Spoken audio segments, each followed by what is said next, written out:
It's time for bookkeeping, beer, and BS. Here's where I want to go with it. And by no means do you have to follow this. Here's just some curiosities I have. One is the seasonality, like in Minneapolis.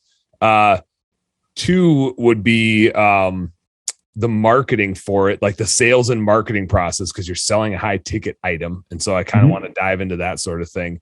And then I had a number 3 and I lost it. So we'll see if it comes back to me. But I mean, we're going into the winter here. So like in all of my businesses, we're besides bookkeeping, which picks up right about now, but recruiting, we're kind of, hatching down, and window cleaning. Obviously we've got a little warm spell in Minneapolis, but this will be like our last week. On the epoxy floor coating side, do you get to work all year? Does it get too hot? Does it get too cold? What does that look like for what you guys are doing?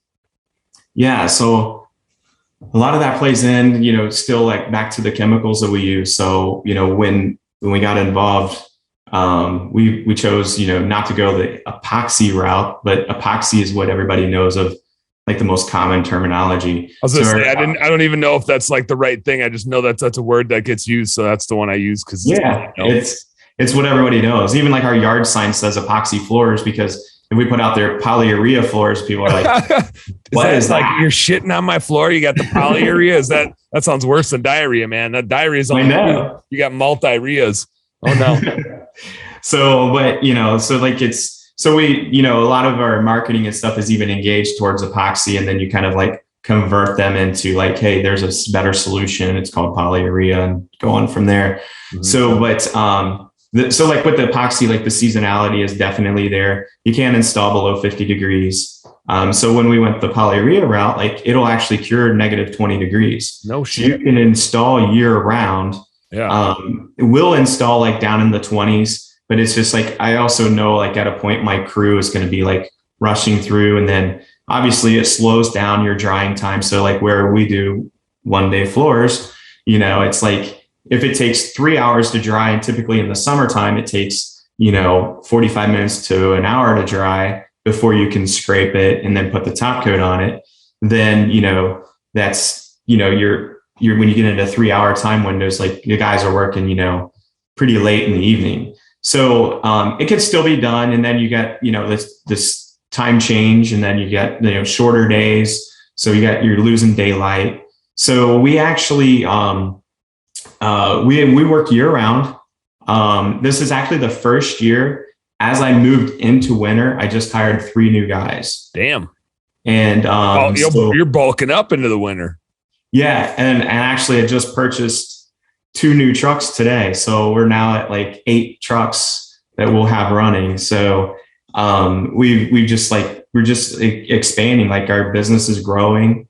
And so like really, I always watch. So as I gauge like my fall season, so really our busiest time starts right at the end of August, and we're the busiest from August up through October.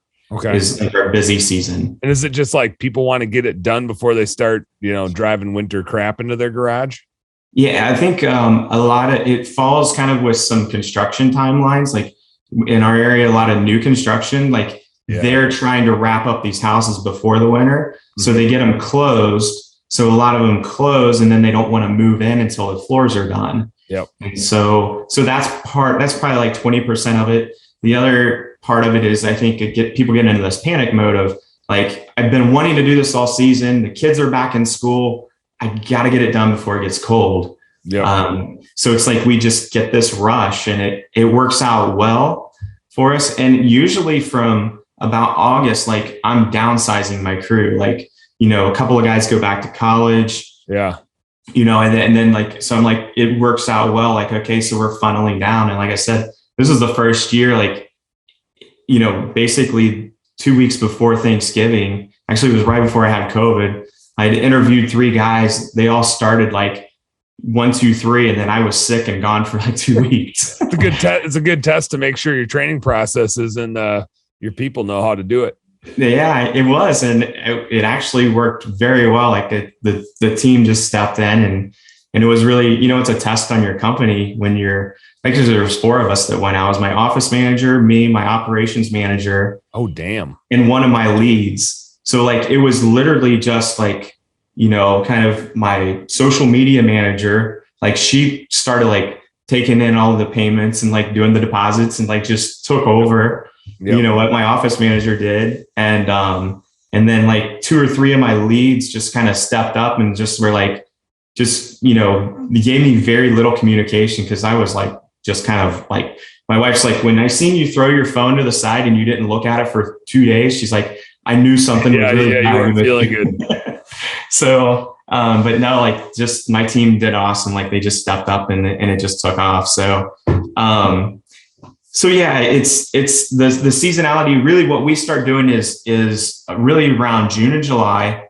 Anybody that wants anything done that we could do indoors, like any basement jobs, stuff like that, we'll say, hey, we got a price for you today. If you want to go ahead and get on the schedule, we'll go ahead and fill you in. Mm-hmm. However, we have this winter savings special. Like it's basically from Thanksgiving through March is our winter season. Mm-hmm. And if you want to do it in that time, you can go ahead and book that now and you're going to save like $600 or whatever it might be. Yep. And so we'll start pushing that and we'll book up. Like we basically started that. And so my gauge is at Halloween, I need to be booked into the first to second week of December.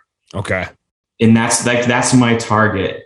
And then like by Thanksgiving, if by Thanksgiving, I don't have like at least through Christmas or the first or second week of January, then I get that's like my target then. So that's how I gauge like our winter slowdown and like, are we going to make this hump, through the winter? Yep. And it's like here I added another crew, 3 guys is like a whole nother crew. We bought 2 more trucks and outfitted them. And so it's like, now we're just like, and we're booked through the end of January. Okay. So like, I'm feeling confident. Yeah. I was going to say you're like 8 weeks out instead of 4 to 6 weeks out. So